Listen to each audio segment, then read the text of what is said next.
అధ్యక్ష, comrades, CPIML new democracy రెండు పార్టీల కేంద్ర కమిటీల యొక్క ఆధ్వర్యంలో ఇటీవల కాలంలో చర్చలు నిర్వహించాయి. ఈ చర్చలలో సైద్ధాంతిక రాజకీయ విషయాల మీద ఏకీభావానికి రావటం అనేటువంటి జరిగింది. ఈ వ్యవస్థని మార్చడానికి ప్రజాయుద్ధ పంద సరైనటువంటిదని చెప్పి భావించాం. అట్లాగే ఈ వ్యవస్థని మార్చేటువంటి దాంట్లో గోదావరి లోయలో చేపట్టినటువంటి చంద్రపుల్లారెడ్డి గారి నాయకత్వంలో ఏర్పడినటువంటి ప్రతిఘటన పోరాట అవగాహన ఏదైతుందో అది సరైంది. ఆ పందా ద్వారానే మనం రేపు సాయుధ పోరాటానికి సన్నద్ధం చేయటానికి తోడ్పడుతుంది.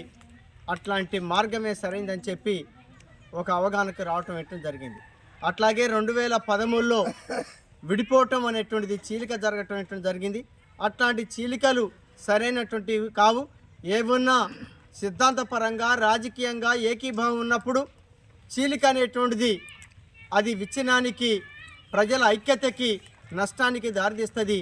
అందుకోసం అట్లాంటి చీలికలకి తావు లేకుండా ఈసారి విప్లవ పార్టీలు ఐక్యం కావాలని చెప్పి భావించాయి.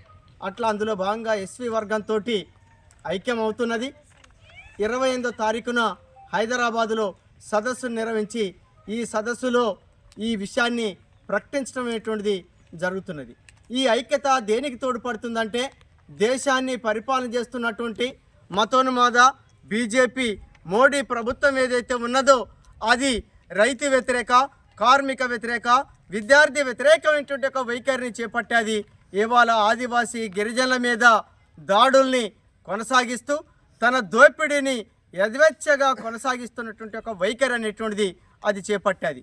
దీనికి వ్యతిరేకంగా నిలబడ్డటువంటి, దీనికి వ్యతిరేకంగా పోరాడుతున్నటువంటి విప్లవకారులని వైమానిక దాడులతోటి ఆదివాసీ గిరిజనులతో సహా హత్యలు చేస్తున్నటువంటి ఒక స్థితి అనేటువంటిది కొనసాగుతున్నది. ఈ స్థితిని మొత్తం వ్యతిరేకిస్తూ ఈరోజు దేశంలో ఉండేటువంటి విప్లవ పార్టీలన్నింటినీ ఐక్యం చేయాలి. ఇట్లాంటి ఒక ఫాసిజానికి వ్యతిరేకంగా బలమైనటువంటి ఒక విప్లవోద్యమాన్ని నిర్మించాలి అనేటువంటి దాంట్లో భాగంగా ఎస్వి వర్గంతో పాటు ఇంకా కొన్ని విప్లవ శక్తులతోటి కామ్రేడ్ యతీందర్ కుమార్ గారి నాయకత్వంలో ఉండేటువంటి సిపిఐఎంఎల్ న్యూ డెమోక్రసీ చర్చలు నిర్వహిస్తున్నది. దేశంలో ఉండేటువంటి విప్లవకారులందరినీ, ప్రజలందరినీ ఐక్యత కోసం కృషి చేస్తున్నది.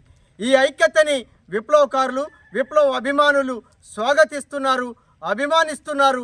ఇట్లాంటి ఐక్యం కావాలని చెప్పి హర్షధన్నాలు వ్యక్తం చేస్తున్నారు. అందుకోసమే ఈ ఐక్యతని వ్యతిరేకించడం అంటే ఎవరికి తోడ్పడుతుంది? పాలక వర్గాలకి తోడ్పడుతుంది. ఈ ఐక్యతని కాదనేటువంటిదంటే ఎవరికి తోడ్పడుతుంది అంటే కార్పొరేట్ పెట్టుబడిదారులకి, సామ్రాజ్యవాదులకి ఇది తోడ్పడేటువంటి ఒక వైఖరి. ఇట్లాంటి ఒక వైఖరిని కొన్ని శక్తులు చేపట్టాయి. అట్లాంటి శక్తులన్నింటినీ ప్రజలు, ప్రజాస్వామికవాదులు అర్థం చేసుకోవాలి. ఇట్లాంటి శక్తులన్నింటినీ రాజకీయంగా, సిద్ధాంతపరంగా, నిర్మాణపరంగా ఓడించాలి. వాటిని ప్రజల నుంచి వేరు చేయాలి. విప్లవ శక్తులన్నీ ఐక్యం కావాలని చెప్పి ఈ సందర్భంగా ఈ పోస్టర్ ఆవిష్కరణ ఖమ్మం జిల్లా కమిటీ ఆధ్వర్యంలో నిర్వహించడం జరుగుతుంది. అందులో భాగంగా రామనరసయ్య నగర్ గ్రామంలో ఆ గ్రామ కమిటీ ఆధ్వర్యంలో ఈ పోస్టర్ ఆవిష్కరణ జరుగుతుంది. 28వ తారీఖున ప్రజలు, పార్టీ శ్రేణులు హైదరాబాద్కు తరలి రావాల్సిందిగా కోరుతున్నాం. విచ్ఛిన్న చర్యలకి, ప్రజా వ్యతిరేక చర్యలకి, మొత్తం విప్లవకారుల మీద ద్వంద్వ పద్ధతులలో రివిజనిస్టులని మరొక ముద్రలేసి పారిపోయినటువంటి 2013లో పారిపోయినటువంటి కొన్ని విప్లవ వ్యతిరేకమైనటువంటి ఒక శక్తులు ఇవాళ ఐక్యమవుతుంటే వాటిని చూసి సహించలేక పోటీ కార్యక్రమాలను చేపడుతున్నారు, విచ్ఛిన్న చర్యలు చేపడుతున్నారు, గందరగోళాన్ని సృష్టించేటువంటి ఒక చర్యలు చేపడుతున్నారు. వీటిని కూడా ప్రజలు అర్థం చేసుకొని వీటిని కూడా ఎండగట్టాల్సిందిగా ఈ సందర్భంగా ప్రజలకి, ప్రజాస్వామిక వాదులకి పిలుపునిస్తున్నాం. మతోన్మాద ఫాసిజాన్ని ఓడించడానికి ప్రజలందరూ, దేశంలో ఉన్నటువంటి విప్లవకారులందరూ ఐక్యం కావాల్సిందిగా సిపిఐఎంఎల్ న్యూ డెమోక్రసీగా కోరుతున్నాం.